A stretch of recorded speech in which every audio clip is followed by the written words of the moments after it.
Welcome to Queers and Quills, the official podcast. I'm audiobook narrator Kirt Graves. Every episode, I invite an attending author or narrator to join me for a one-on-one conversation about their lives and their art, so attendees and readers from across the world can get to know them not only as professionals, but as people. Joining me today is Brian Kennedy. Brian D. Kennedy is the award-winning author of A Little Bit Country and My Fair Brady. Born and raised in Minnesota, he now lives in New York City with his husband and their miniature schnauzer. When not writing, he can be found working at an LGBTQ nonprofit and obsessing over all things Dolly Parton. Good pastimes. Welcome to the podcast, Brian. Thank you. Thanks for having me, Kirt. Oh, it's my pleasure. One, I'm in Wisconsin, so I love and I married a Minnesotan. Okay. So we love a Minnesotan. I also have a miniature schnauzer. Oh my gosh. Which I love. And obviously there's nothing wrong with loving Dolly Parton. Who doesn't? Yes. So that's universal. But thank you for taking the time to do this. Welcome to the podcast. Let's start at the beginning. How did you become an author? What is your author origin story? Yeah. So, I had always liked writing and creating stories as a kid. I was a kid who, instead of selling lemonade in the summer, I would sell short stories that I wrote and illustrated. So it's something I've always been drawn to. And then, in college, I was a theater major, and then I sort of graduated and didn't know what I wanted to do. So I sort of just, had to get a day job to pay the bills. And I always had a creative hobby, whether that was writing or theater or storytelling or something or comedy or improv. But I just sort of, and maybe you understand this as a Midwesterner, my experience was it's great to have those sort of dreams, but we're very I grew up in a very realistic environment too, where you had to think about, bills and insurance. So it just seemed something to me that was sort of out of reach until I got to about my mid-30s. And that's when I was in my day job, I was actually progressing and moving up the corporate ladder more. And the further up I got, sort of the more unhappy I got. And I thought, well, what I really want to do is something more creative. So let me sort of pursue that a little bit more. So I signed up for some writing classes and workshops, and sort of fell back in love with it and gave myself the permission to actually pursue it, which was not easy. It was a long journey for sure. But that's sort of where I first also found out that I was really drawn to the age category of young adult literature, because when I grew up when I was 18 in the 90s, we didn't have a whole lot of that. It wasn't as big of a category, so I wasn't as familiar with the types of works that were being published in that age genre now. And once I discovered it, I knew that was what I wanted to do. So from that point on, it took me probably, I think, 8 or 9 years from when I first discovered it to when my first book was published in that category. So it's a lot of workshops and classes and writing groups and, writing a manuscript that was terrible, writing a second manuscript that was a little less terrible, getting an agent, trying to sell a manuscript. And then finally when I wrote my first book, which is A Little Bit Country, that's the one that sold and got me to where I wanted to be as a published author.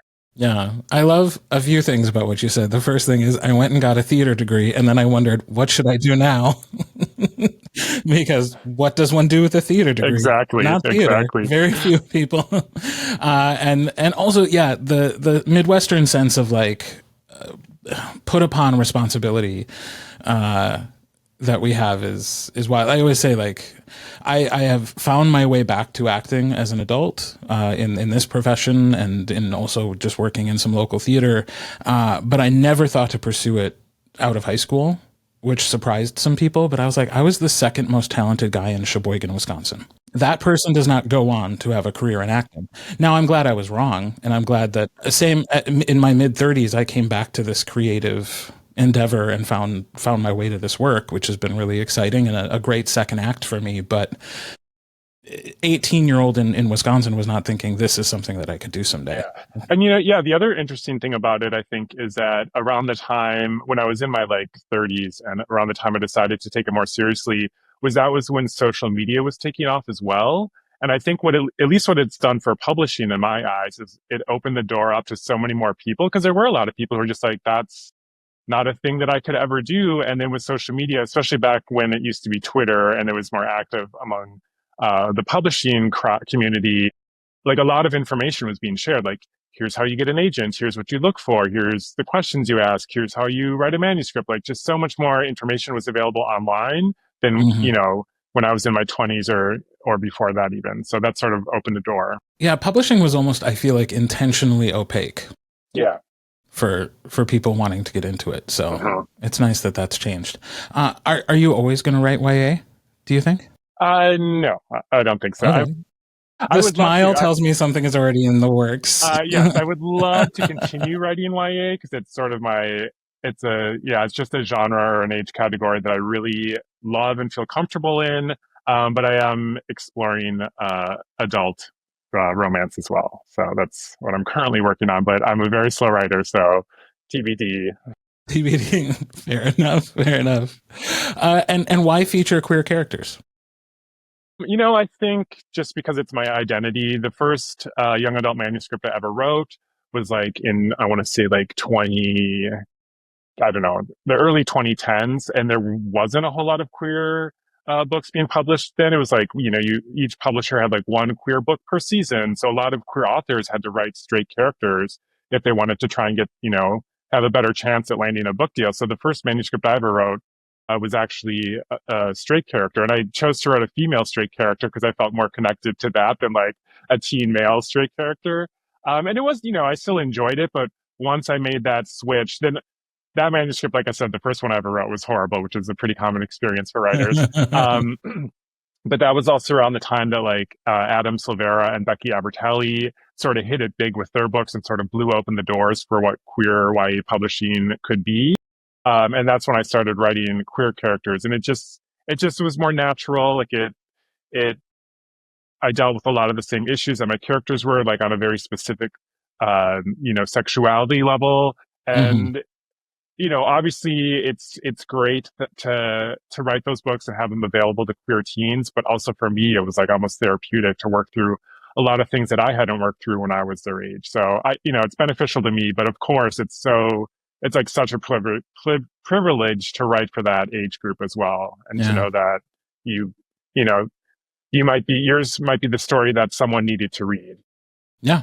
Well, and even as adults, like, Yeah. to use you as an example, like to see somebody else writing a queer YA story opened up a door, opened up that part of our mind that says, oh, this is possible. And that's why when marginalized people talk about visibility being important or Mhm. representation being important, it's because how many gay guys sat down to write their first novel and wrote it from the perspective of a straight girl? Because it just like wasn't a Exactly. thing we saw in the Yeah. world being successful. And why do something that's not going to be sellable, if Yeah. your goal is to Exactly. be published. And so being able to see other people succeed in that genre, thank God for the people who are willing to make that happen before it's popular. But yeah, that's why when we say visibility matters, because even we as adults sometimes need to see it to go, oh, Uh-huh. it's okay to be who I am and to tell these kinds of stories. So yeah. So Becky Albertalli, Adam Silvera, great influences. Any others that are influences or inspirations for you as you're writing? Yeah, I think those were two big ones. I think around that time too, and these are all people who are still writing today, obviously, but Julie Murphy, Lillian Winters, Adib Karam, just like stories where they're just like they have serious issues a lot of times that teens are dealing with, and a lot of queer teens, but they're also just full of like heart and humor, and they're fun, and that's sort of what I tend to gravitate towards as a reader and as a writer. So I sort of let them be my guidepost, and then also just thinking of like other queer authors who were sort of the trailblazers, like David Levithan. I think the first queer YA book I read was Boy Meets Boy, and then the other book of his at that time that I was obsessed with was Two Boys Kissing, which is to date one of my favorite novels ever of any age category. It's good, but it's heartbreaking, but good, and like just I mean I'm Oh, like getting that title goosebumps is so thinking about it. vague. What is it about? So it's a love story between two teen boys who do end up kissing. But there's also this like chorus of gay men who have died during the AIDS epidemic, and so it's all in second person, like we did this, we did that. So it's really unique and just a really great piece of art and an entertaining story. Yeah. I love that. Great names there. I've loved seeing Julian Winter's ascension trajectory Yes. as a writer. It's been really wonderful. And I imagine you are familiar with one of the predecessors to this podcast, Jeff and Will's Big Gay Fiction podcast, that he was a guest on years and years ago. And to see the success he's had since that first little appearance on a podcast has been a lot of fun. Yeah. And he deserves it. Yeah, absolutely. You also include a lot in your writing, like the performing arts. So like, what a cool way to bring that childhood passion into your storytelling. Is that also something you plan to keep doing? I think it depends. Yeah, it depends on the story. I mean, I definitely knew. So my first book was all about my love of Dolly Parton, and then I knew for my second book, I definitely wanted to, at some point, do a theater story, just because I was a theater major. I love theater. I miss, I was a terrible actor back in the day, but I love doing it all. I loved acting. I love all the tech work. I love directing. I love playwriting, everything. So just the chance, and I miss doing some of that stuff. So the chance to revisit it was just so much fun. So yeah, if another story comes along that I feel would fit into a world where there's a performance aspect to it, I would definitely jump on board and do that all over again. It's great fun for all of us theater gays. Yeah. Are you still a theater gay out there in New York? Yeah. I mean, I live in New York City. I go to a Broadway show, as often as possible. Right now, it's like the spring season, so my husband and I are going like once a week. We get major FOMO of like, have to see everything. Yeah. What's the last one you saw? What did I just see? I saw. Okay, I'm going to say the last one I loved because the last one I saw was just okay. Okay. I loved the two shows this spring that just blew me away were Sarah Snook's one-person production of The Picture of Dorian Gray. Okay. Just so inventive. They use a lot of video, which I don't always like in live theater, but I think it's done really well here. And then a new play called John Proctor is the Villain. And it's about a group of like high school girls looking at the Crucible through a more modern lens. And it is so good. It really reminded me of like a really good YA book because it's set in a high school. So it's really well done. Yeah. Very jealous. I'm very jealous. It's been a couple of years now since our last New York voyage. So yeah, you got to get back out here. You got to, people, I have friends who like plan trips to the city around the theater schedule, like depending on what's coming. So yeah. We were there in April 2 years ago, which was a great time to see a lot of the things that were then eventually, although not enough of them were in the Tonys because that was like the season where like there were like after 50 new productions after the pandemic, and it was like some really excellent stuff was not recognized. But other than that, it was a lot of fun to do that. And we'll see when we get back. It's not going to be this year because we have some very audacious gays who are getting married on a boat in Greece in October, and so there goes our travel budget for like the next year. So so if somebody was coming to your work for the first time, where would you say this is a really good place to start? I mean, I think both of my books are a great place to start. If you love Dolly Parton, start with A Little Bit Country. If you love theater, start with My Fair Brady. But they're not dissimilar. They both tell like happy, fluffy, fun love stories with a performance element in it. Awesome. Well, I've also invited you here to play a game. Are you ready for that? I'm so ready. All right. So the rules of the game are simple. I have a deck of cards, and on each card is a question. The questions aim to learn more about you as a person. So some are biographical, some are hypothetical, some are just silly. But I will not be picking the questions that you're going to answer. Fate is going to do that for us. So I'm going to deal 3 cards every round, and you choose one. And whatever card you pick, you are agreeing to answer with a couple of caveats. So if a question comes along you don't want to answer, or you don't have an answer for it, you have 2 opportunities to switch things up. You can turn the tables on me one time, forcing me to answer it, or you can also discard a personal question in favor of answering a more bookish question from the white deck. But then you get dealt one question and you have to answer it. So, okay. Are you ready? I'm ready. All right, here we go. Card 1, card 2, or card 3? 3. 3. Which living person do you most admire? Oh, this is softball right here. This is Yeah. what fate has dealt you, I sir. mean, I should keep a tally how many times I can answer Dolly Parton to a question Mhm. during this game, but obviously it's Dolly Parton. You know, I, no human is perfect, and I don't want to say that she is perfect. I know she sort of is like painted as a living saint to a lot of people, but she really, I mean, her heart is pure. And yes, she's a businesswoman, and yes, she's savvy, but she has shown time and time again that she will step in and help people out with her reading program when they had the Mhm. wildfires, and she donated money when she donated money for COVID research. She is someone who like really has just a good heart and good intentions despite being successful. And I'm sure that's, I'm sure it's a hard balance to like continue, how do I want to say this, like not letting fame and success sort of overcloud for her. I think specifically like sort of her more humble roots. Like she's always Mhm. been very rooted to Tennessee. I could go on forever, but I'll try and keep it short. But like even at like Dollywood, she has a program where anyone who works there can go to college and get the part of their tuition paid. So Mhm. she really puts her money where her mouth is, and I appreciate that about her. Yeah, for sure. I will admit, I was sleeping on Dolly for a long time until the podcast came along a few years ago, and I got to learn more about her.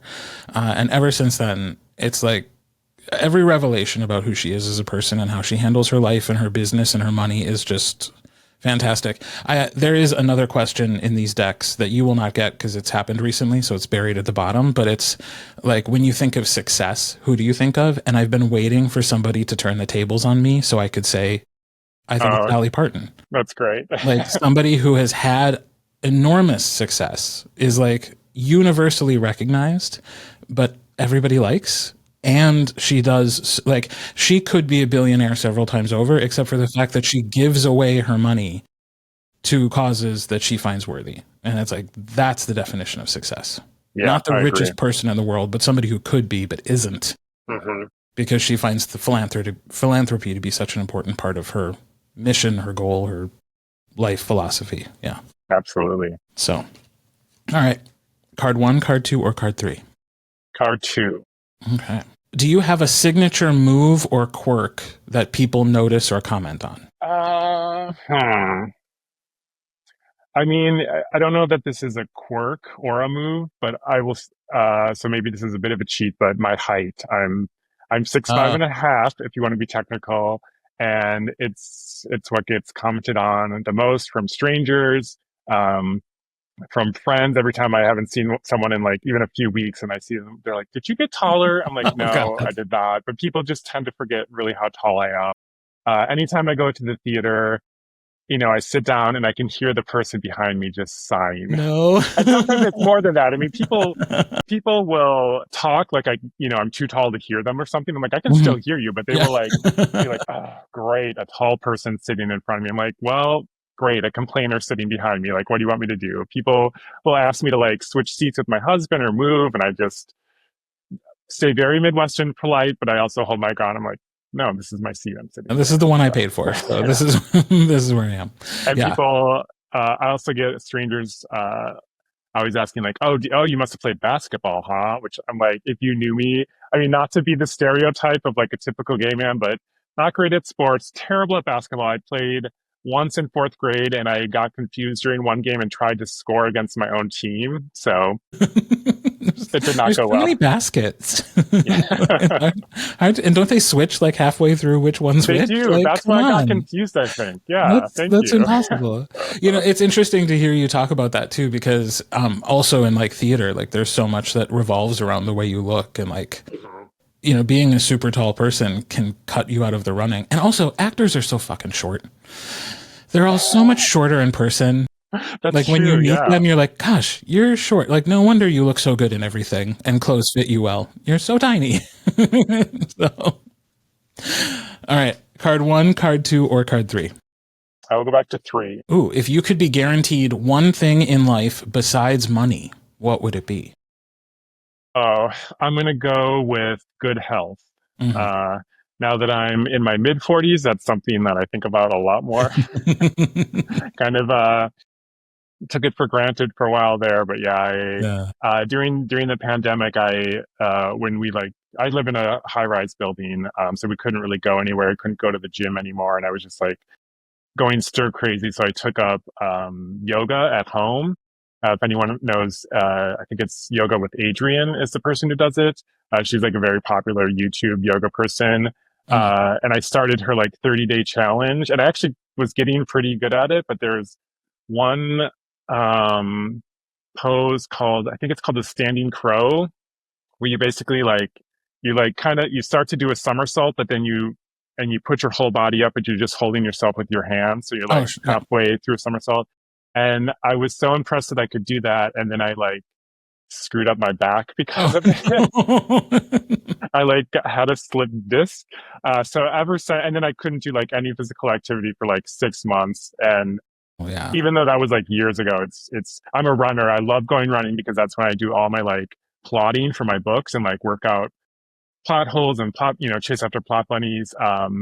And it's been really hard for my body to like get back to where I was before that accident. So it's something I'm definitely more conscious of these days. Yeah. Back stuff is tricky. Yeah, For it's the those in your worst. 20s and 30s who are listening to this, just you wait. Just you wait. My husband also got into yoga during the pandemic, but he followed somebody, I believe the channel was called Man Yoga, and it was just a really hot shirtless guy doing yoga. Yeah, And I've I'm probably not seen saying them. that Yeah. had something to do with it. hmm Yeah, Hmm. my husband, he has back issues too. It's sciatica, so he watches like YouTube videos of massages, and it's always like shirtless men getting massages. So I understand. Yes, yes. Card one, card two, or card three? Card one. All right. What Guinness World Record do you think you could break at some point in your life? You know what? I'm going to turn that on you. Damn it. Well, okay, so if we could measure thoughts, I could win like most sarcastic thoughts in an hour or some period of Ooh. time. People think I'm sarcastic IRL, like and like candid, and I bear it all. They have no idea what's being filtered. None. If what was being filtered came out, nobody would like me. So Uh-huh. that like, but I don't know that that's measurable in real life. What am I good at that I could do like over and over and over again? I don't know. I'm going to go with that. It Yeah, doesn't I have like to be that. real life. Sure. Most sarcastic thoughts, I have a lot of them. I almost, yeah, nothing that goes through my brain is like sincere the first time through. I always think first of like the joke or the witty banter, and then when it's appropriate, I let it come out, and other times I switch up to something more human. Card one, card two, or card three? Card two. You know what I could win a world again? Okay, this is for real because I'm doing so many of these. Releasing podcasts. I could win a record for how many podcasts I'm releasing in the next 3 months because I it's know you stupid. must have a very impressive schedule, busy schedule. It's impressive is one way to say it.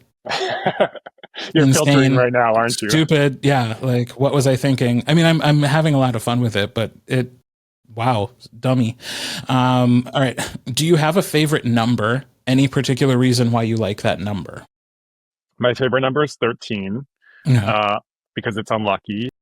So as a kid, and like not to get too deep here, but as a queer kid, I always felt like on the outside of things. I didn't like whatever was popular, that wasn't for me. Like I just didn't like it. A lot of movies, especially like straight teen romances. I was like, oh, I hate it. Like I couldn't see Mhm. myself. So I just sort of made it my thing to like whatever was unpopular. Naturally, everyone likes Lucky Seven. No one likes 13. 13 became my favorite number. Love it. What do you think about the musical 13? I haven't seen it. Oh, okay. Card one, card two, or card three? Card one. All right. If you could send a message to the entire world, what would you say in 30 seconds? Oh man. I feel like this is my Miss America pageant moment. I mean, yeah, I don't know. I would probably do a Dolly quote about goodness, but yeah, some sort of message about like, I mean, just looking at the world today, we all know it's a mess. So finding, I would just encourage people to find humanity and Mhm. commonness, because I think that's what we need right now. Yeah. Yeah, that one's come up a couple times, and it's always so hard to think about like would anybody be moved? Yeah, that's the You know? thing. And like even Yeah. the way the news works, like if there was the like every single person on planet Earth got 30 seconds of a message in the language that they understood at the same time, would that like 48 hours in the news cycle and we'd move on to something else? Yeah, Even with exactly. like that miraculous and just crazy of an event, like it wouldn't even penetrate anymore. Sorry to use the word penetrate on a podcast. uh, card one, card two, or card three? Ooh, how would you like to die? Man. Oh. I mean, I guess it peacefully in my sleep would probably be the easiest answer, but I don't know, man. If I want to go out like a blaze of glory, um, so some where did I hear this story? I think someone texted it to me, but there was a guy who was like a huge fan of Dolly Parton and Dollywood, and he went and like one of the rides, um, I don't know, like the metal of a roller coaster of like this the guard that comes down on you and the seat like cut into him and he got like gangrene and had to have his leg amputated. And I don't know why I chose to share this story on the podcast. But anyhow, he got like I mean, he didn't sue, but they like paid for, they paid settlement for it and gave him Mm-hmm. like a lifetime pass to Dollywood. And he was actually really happy because he got to like talk to Dolly or something. So I don't know that I feel like if I went out on like a roller coaster at Dollywood, Mm-hmm. that would be a fitting end to my life. Especially if the medical bills were covered and Dolly was at your Yes. bedside as it happened. Yes. Yes. Hmm. Love that. All right, I think we have time for a couple more rounds. So card one, card two, or card three. Ooh, what's the favorite thing that you've bought this year? Oh gosh. Have I bought? I buy a lot of weird things on eBay, like weird little trinkets, that my husband like doesn't understand why I buy them.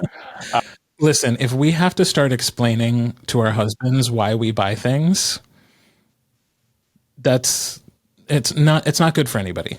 yeah. And we live in I mean, to be fair, we live in a very small one bedroom apartment so that we don't have a lot of room. And I already use up all our space with like storing books anyhow. So I can understand why he's upset with me, but for the book I'm writing right now, I'm rewarding myself. I'm drafting it. I'm a very slow writer and drafter, so I have to like reward myself. So anytime I hit 20,000 words, I get to go on eBay and buy something.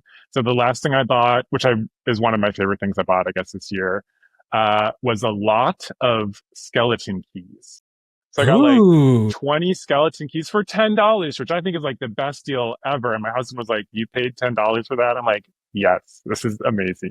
All right, so are we going to display them? Are we going to hide them? Well, that's the thing is right now I buy these things, I love them, and then they just get shoved in the closet. So right now they're shoved in a closet and have to Someday they eventually will. come up with I have ideas. I think, Mhm. yeah, I don't want to get too far into it, but and everything I buy is sort of related to the book I'm writing, so it fits the vibe of the book. So maybe if this book does get published and I'm at like a book conference, I can have the skeleton keys in a little bowl and readers can take them. Oh, Something like that. Yeah. it's marketing. There Exactly. we And then go. it's a tax write off. So Yes, exactly.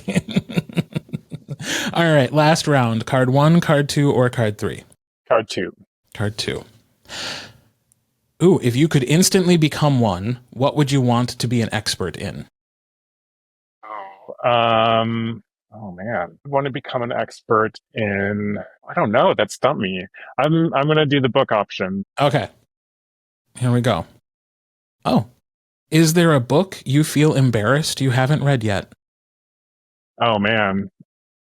Yes, but I'm going to sort of cheat on this answer and say all the unread books in my house because I mean, I have, and I don't even keep that many books. Like I tend to cycle books out when I'm done reading them, unless I really loved it. But Mm-hmm. I would say at least half of my books, if not more, of like the 250 books I have at home are unread, and a lot of them are like my friends.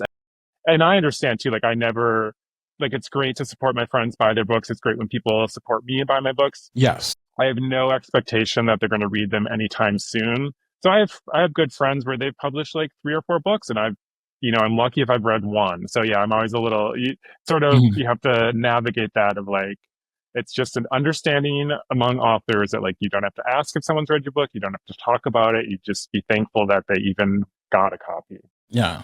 That's a really great policy, the no asking part. Because Yes. I do that sometimes too. I call them, at this point, if I'm buying a physical book, it's because it's a trophy. It's not even that I plan to crack it open at any point in time. It's either something I've narrated that I want a physical copy of, or it's an author who I just want to support. I just want their first week sales to be good, so I'll go and pick up a book. But yeah, if I read it, it's probably going to be an audio anyways. So this thing that I have is, I don't know, eventually for somebody. I have a bag of books to give away right now in my office because it's like, well, I never read these, or I listened to them in audio, so I don't need the physical copy anymore. Let it go. Let it be somebody else's treasure. Yeah, I like that trophy. That's what next time my husband says, "Did you bring home another book?" I'm like, "No, it's a trophy." It's a trophy. Yeah, it's, it represents something. It's not a book. So, well, thank you for taking the time to do this. It's been lovely getting to spend some time with you. I really appreciate it. Yes, of course. Thank you for having me. Of course. And thank you, listeners, for listening to Queers and Quills, the official podcast. If you're already signed up to attend Queers and Quills, make sure to say hello to me and to Brian at the Oregon Convention Center in May. And if you're not, follow Queers and Quills on Instagram so you can see the fun we're having this year and get updates about ticket availability in the future. Until next time, I'm Kirt Graves, and I hope you're having a very gay day.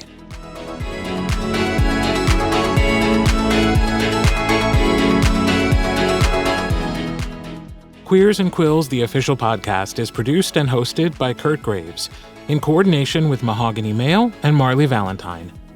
All copyrighted material is shared with permission. Music and sound effects are licensed through Storyblocks Audio. All opinions shared are those of the individuals and do not reflect the positions or policies of any company or organization with which they happen to be associated.